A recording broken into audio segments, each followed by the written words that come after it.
I am impressed. I have waited so long to see what this thing would look like with tracks on, and we almost have a complete track built, mocked up, and it looks amazing. Hey, welcome back everyone. You're watching Centerline Designs. My name's Cole, and this is our Snowcat build. So I wanted to do a quick update video. Progress is coming along. We've got almost a full track's worth of grousers made. I did some mock-up, mainly because I just had to see what it looked like. I really wanted to show you how cool it looks, and I also wanted to share some more information about the rig. So track assembly went so well this morning, and I really attribute that to the accuracy of all of the dies and everything that we use to make the components. There is 7 different parts to one of these grousers, and each one has to be cut or formed in some manner so that it all comes together, and has to be done very repeatable so that the track is uniform and straight. And I am thrilled to say that it is almost spot on. I mean, there's little tweaks, but it's awesome. And I wanted to take you through the process. If you haven't seen it, or if you just missed the other videos or whatever, I want to take you through the process of building one of these grousers, showing you all the steps in the process. And then I have some decisions on the rig, and I want to show you what to expect in some future videos coming up. So yeah, sit back, relax, and I hope you enjoy my little update. So as with all the materials here, square tubing, round bar, flat bar, it all came in at 20-foot lengths. We had to set up a jig or a stopper on our chop saw, and we went ahead and we cut all of our materials to length. Then the heart of the grouser is this 1-inch mild steel square tubing, and I wanted to press a little divot or a U in the middle of it to form something like this. And this is called a drop center grouser. It has a few advantages, one being that our surface contact on harder packed ground is less, so skid steering the vehicle is much easier. I think it's gonna allow us to obtain the flotation we need in deeper snow, but still maintain some nice maneuverability. It localizes the wear into one area that I can, repair over time if I need to. And I just felt that it was probably worth the effort, and a lot of effort it was. So hopefully this pays off. This is just a prototype vehicle. So we went ahead, we pressed that shape into the mild steel. The next step was setting up a jig to drill these 4 holes. And I located everything off one end, measured over, and we used some sleeves to lay out on a jig where we needed to drill the holes. And then everyone got clamped into the same jig, and I think it worked out really well.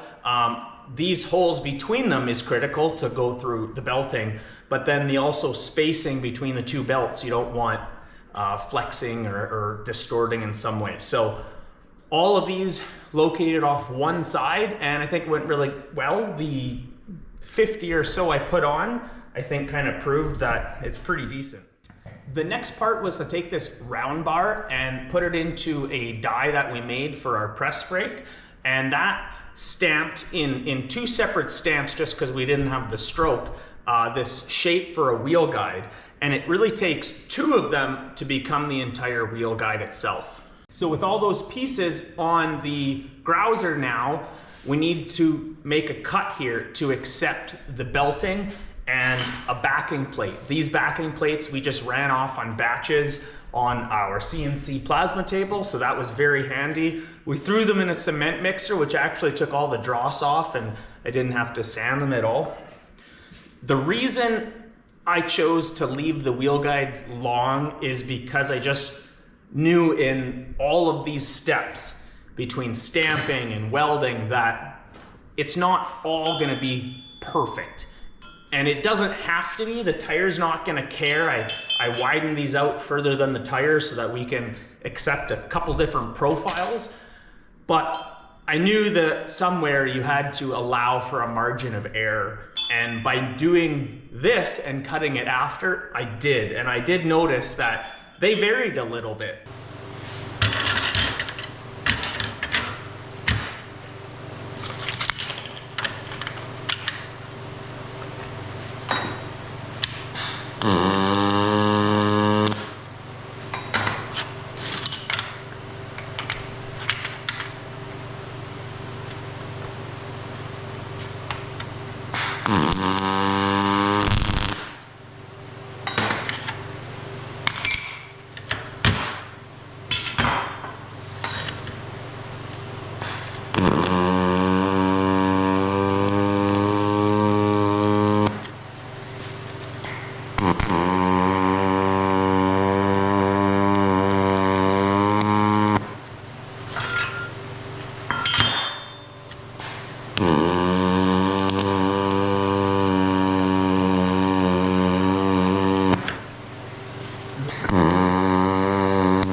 Okay, we have nearly one track assembled, and the consistency is just awesome.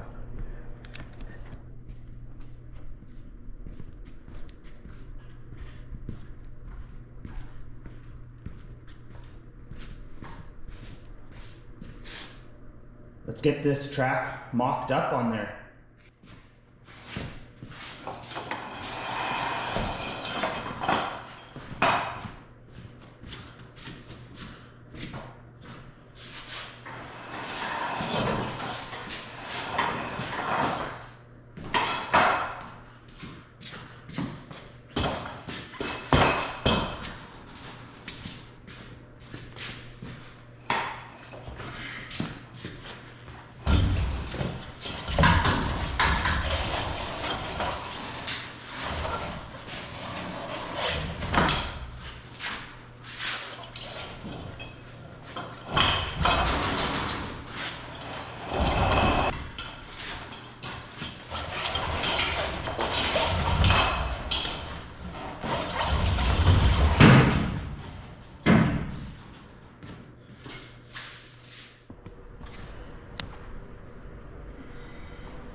I'm not planning on running a rear tire on the wheel motor. Originally, in my design of the vehicle, I thought maybe I could do that, but I don't feel like going back and forth. I'm just gonna go right ahead and go to plan B, which is really the better plan. It just means more work. And we're gonna make our own polyurethane sprockets for this.